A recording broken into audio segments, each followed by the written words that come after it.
If this super technical team, very smart team makes, a simple mistake and isn't easily able to fix it, then what's left for the rest of us mortals participating in crypto? A quick shout out to our sponsor who made this video possible. Summer.fi allows you to become a DeFi superhero. UNCX Network is a leading DeFi multi-chain service provider and the creator of liquidity locking. More on them later in the show. Hi everyone, thank you for joining me. This is Cami Russo, the founder of the Defiant. Thank you for joining me as I cover all the major headlines for crypto and DeFi for the week starting October 9th.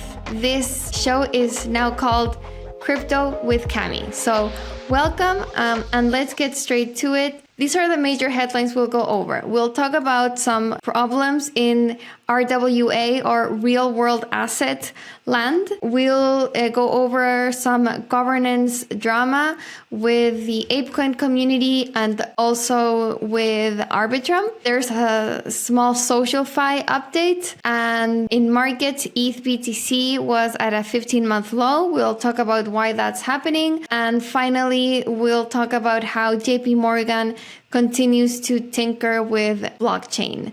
So starting with RWA, as you guys know, real world assets have been a major trend this year. It's basically been probably the sector that's grown the most, together with SocialFi, that's driving the most attention. A couple of developments showed some of the risks that are linked to this emergent sector. Goldfinch, which is the second largest RWA protocol after Centrifuge, had to write down part of a loan. So what happened is that Goldfinch lended Stratus $20 million for Stratus to then repackage that and lend out to other borrowers. This is effectively how RWA protocols work right now. They facilitate loans for institutions who then go out and find borrowers for those loans. In this case, Stratus had lent out these 20 million to three different companies. There was a company called Three Colts, another one called Resi, and another one called Pocket, I guess is how you pronounce it, POKT. The loan made out to Three Colts is performing well, and that was most of this 20 million loan. So 13 million was lent out to Three Colts, but 5 million lent out to Resi and 2 million to Pocket have not been performing. Like these companies are not paying back the interest of the loans. So Goldfinch, the real world asset protocol, has made the decision to write down those loans to zero and backstop the losses for all the backers except Goldfinch itself and Stratus, this credit fund that took out the loan. So, that's bad enough, but I think what's the most concerning, at least to me, reading this forum post, is that in the case of the Pocket loan, this investment was not part of the original agreement. Warbler Labs, which is the company that is behind Goldfinch, these are kind of the developers of the Goldfinch protocol, was not notified when Stratus invested in Pocket, when Stratus made this loan to Pocket, which was, a riskier investment, and that obviously now failed.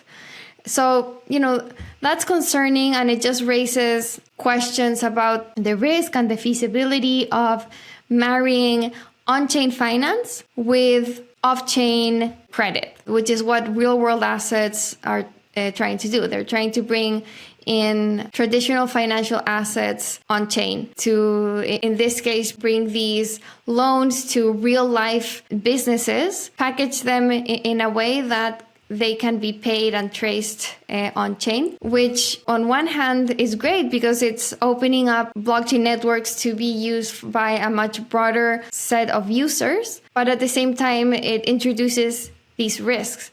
As soon as you start stepping out of purely blockchain-based transactions and you start adding in external contracts, then things become less transparent. Obviously, there's less accountability, and you introduce the risk of exactly this happening. So understandably, the Goldfinch community was concerned about this, and they were demanding a lot more transparency. They're demanding more oversight of the loan portfolio, which Goldfinch promised to do. So that's something to keep an eye out on how this develops. How will real-world asset protocols make sure that their loan portfolio is transparent, how they can reduce risk, how they can track these investments? Because once they lend out the money, it's kind of hard to track what they'll do with those loans once the money is issued. Real world assets, definitely an exciting and growing sector, but something to watch. Another problem in RWA land happened with Tangible, which issues a stablecoin that's backed by real estate. But that stablecoin called USDR crashed to 0.51 cents. So from its $1 peg to 0.51 cents, it's actually up from when we wrote that story to around 57 cents right now. And what happened was that part of this USDR stablecoin was backed by DAI, and there were a lot of DAI redemption. So its DAI reserves were exhausted, which meant that the USDR didn't have enough collateral to maintain its peg. The Tangible team announced a plan to make users whole. They are using their protocol-owned liquidity and insurance fund assets, which they have around 2.4 million in stablecoins and other assets. And they're launching baskets, which they're pools of tokenized real estate. And so they're hoping that with the launch of these tokenized real estate, which is generating yield from the rent that this real estate produces, once they have these baskets out, then users will be able to redeem their USDR stablecoin for baskets. This was a really interesting experiment, a stablecoin backed by real estate. It was backed by stablecoins and also Tangible's own token. The Tangible token is also down by 50%. So that made the stablecoin collateral even riskier. As we've seen, it hasn't been a great idea to back stablecoins with the protocol's same token. I mean, that's what happened with UST, with Luna's stablecoin, which was backed by Luna itself. And we all know how that turned out. I think maybe, this stablecoin, if it was over collateralized with real estate that's earning yield, that could work. My concern there would be, real estate is not very liquid. I know that they are trying to tokenize real estate, and that would make it liquid, potentially. But yeah, it's just, it's a design that hasn't been tested out very much or at all. I don't remember hearing of another stablecoin experiment like this backed by real estate. So it's yet to be seen whether it'll work out and whether USDR will return to peg. But we'll be watching how this evolves. Super interesting developments here in real world asset landscape. Certainly a sector that we're watching very closely.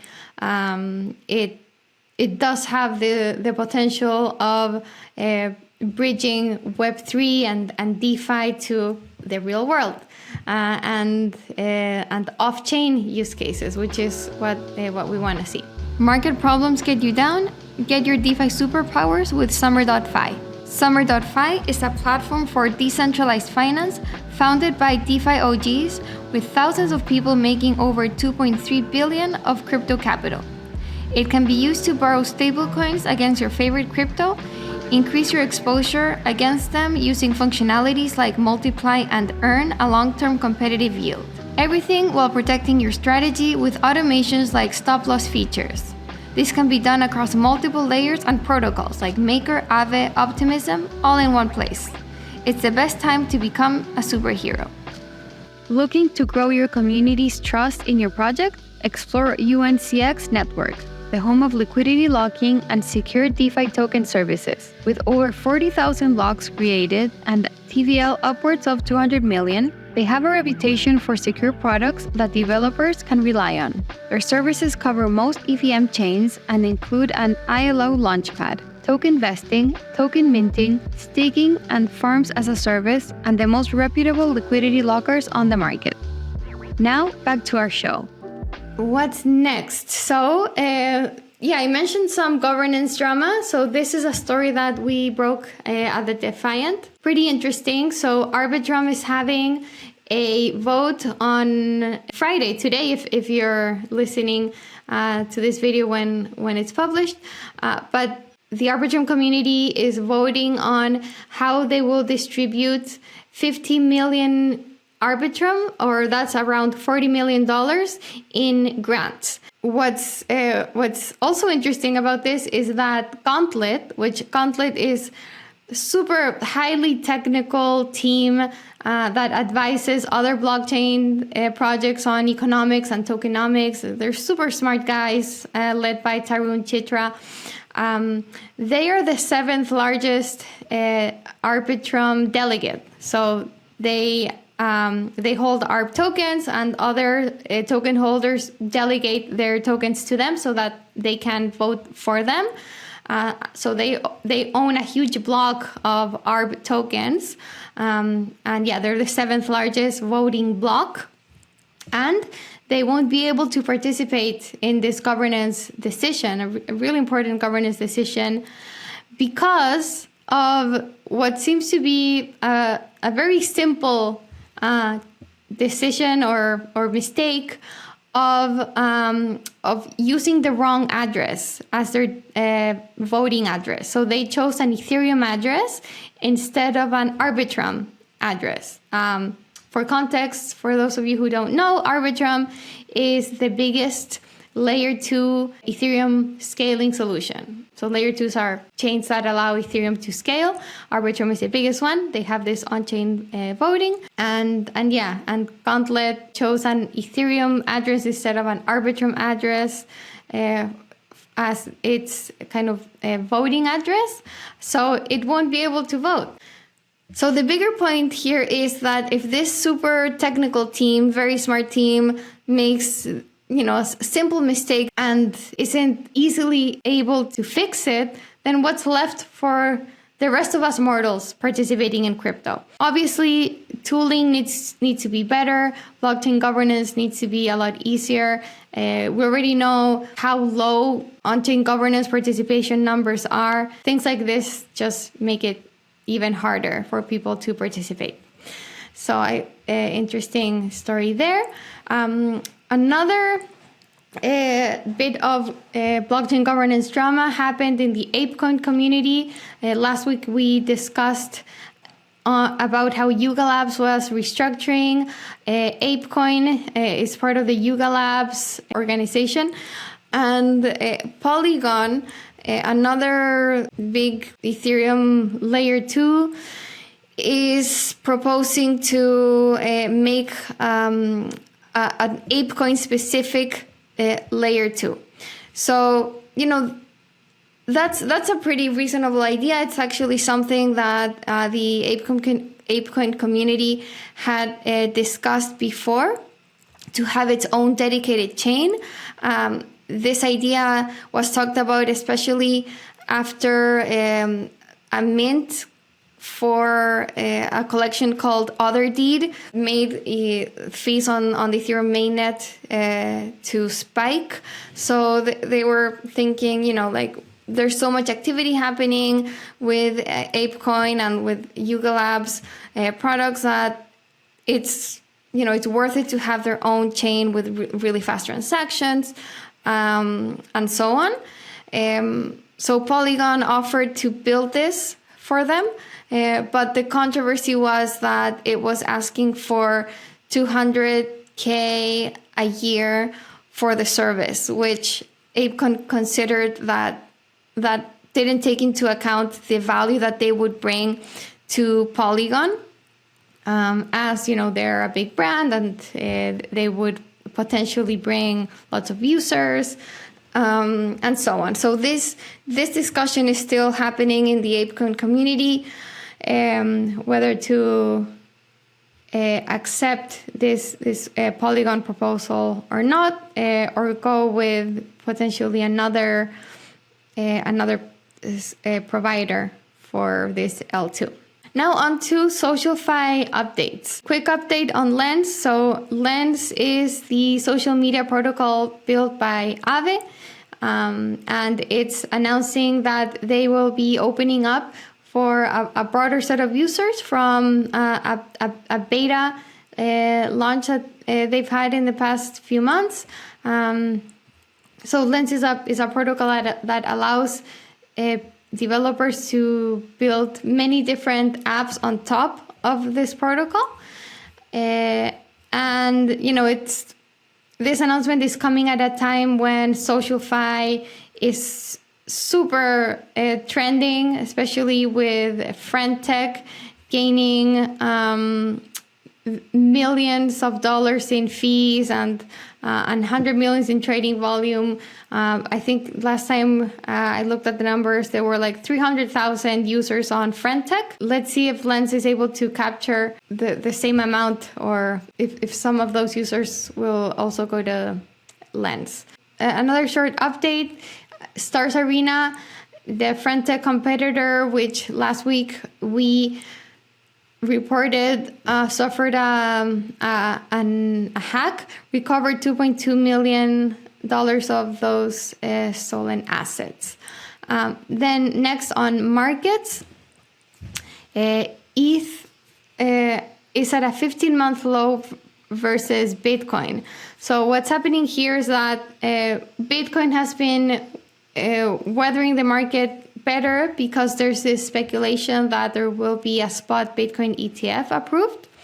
Meanwhile, while there's this driver for Bitcoin price, there have been a headwinds for ETH because all of this activity happening on SocialFi and I guess even real world assets, that's happening on layer 2s, which is great for Ethereum because it allows scaling and for more usage. But on the other hand, it also means fewer transactions on Ethereum mainnet, on Ethereum layer 1.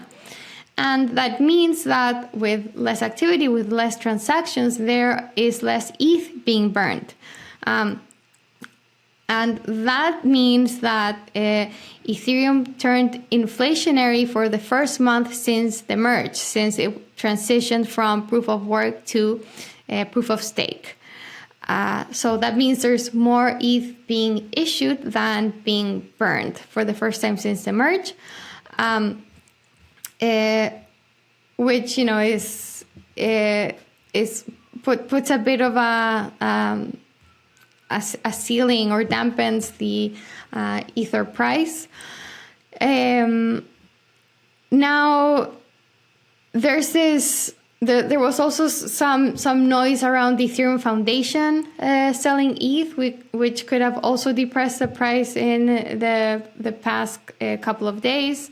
So between kind of there being a Bitcoin bull case with the potential of the ETF coming and ETH turning inflationary with a lot of the transactions going to layer 2s, we've seen this trend all year really of ETH underperforming Bitcoin.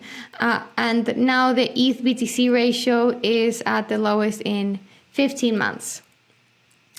Now to end on a brighter note, at least for ETH holders.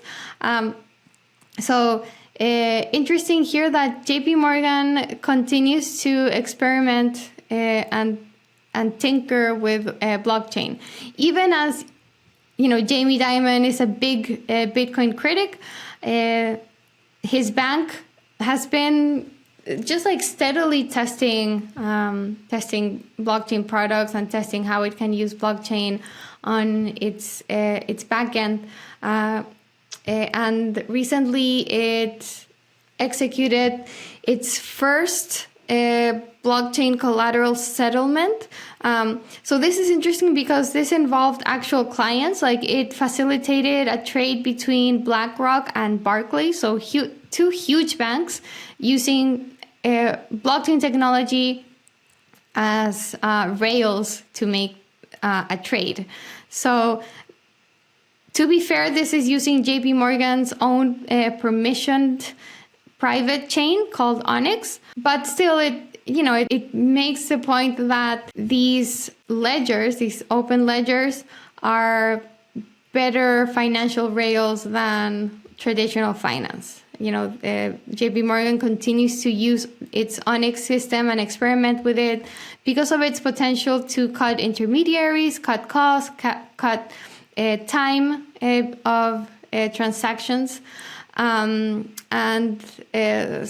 this happening even in a bear market means that there's actually something there. Like, JP Morgan is not doing this because crypto is a fad and because it wants to gain some like marketing points. It's actually interested in how it can use blockchain to make its processes more efficient. So that's all for this week. I hope you enjoyed our coverage, where I talk about what's most interesting in DeFi. And yeah, let me know what you think, and see you all next week.